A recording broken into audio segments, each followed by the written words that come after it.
In this video, I want to talk about how I like to record electric guitars. I like to go through high wattage amps set fairly low with microphones on them. And it seems like everybody is talking about digital solutions, whether that be plugins or amps in a box. And I use those options here in my studio on music that I release occasionally. But I find that 90% of the time, the best tone I get comes from amplifiers with mics on the cabs. And I'm going to get right into playing, but I want to walk you over here. We're going to look at the first amp that I use first. This is a 1968 Fender Twin Reverb, and let's go take a look.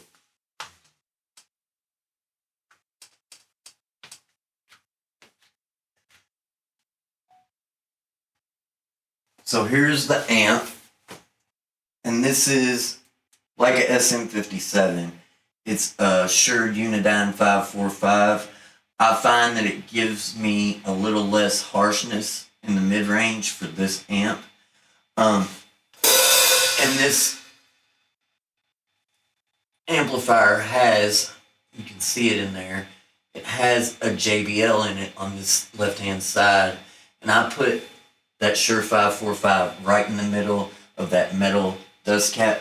They're known for being very bright, but you can see I'm using this on the second channel. I don't always do that, but my son's asleep in the back of the house. I've got it set on about 3, and it's a little darker sound this way. The bright switch is off. So that Shure mic right on that dust cap does something really cool for my recordings, and I like that tone a lot.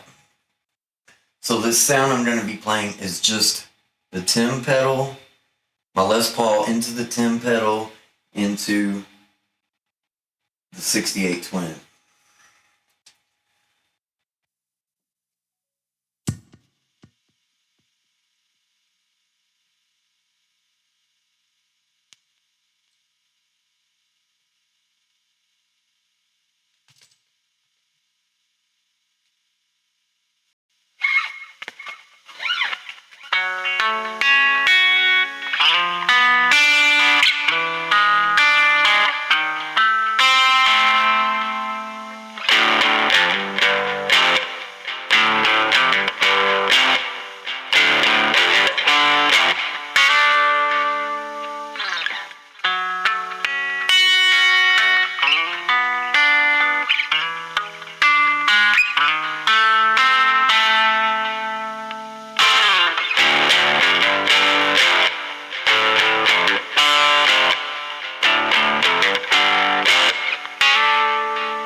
So you can hear there, that's a great tone coming from not a very loud signal. That Twin's set on about 3.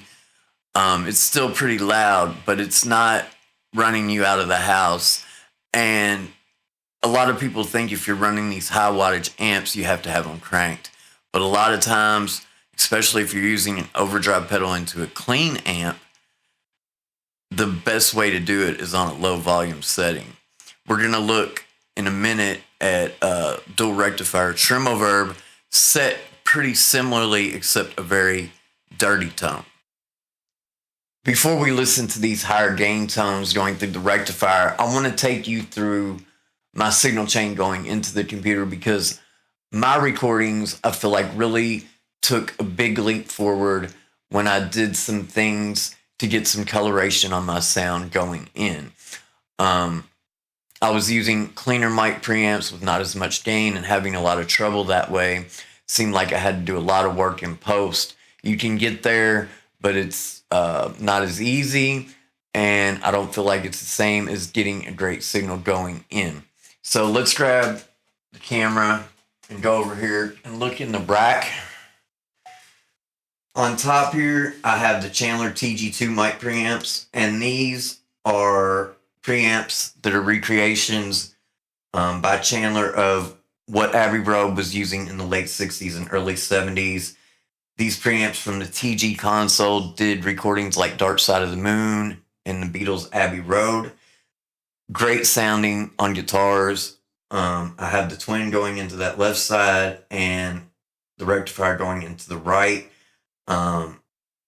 Just great coloration, great sound, great distortion on them. They'll even get fuzzy if you crank them up.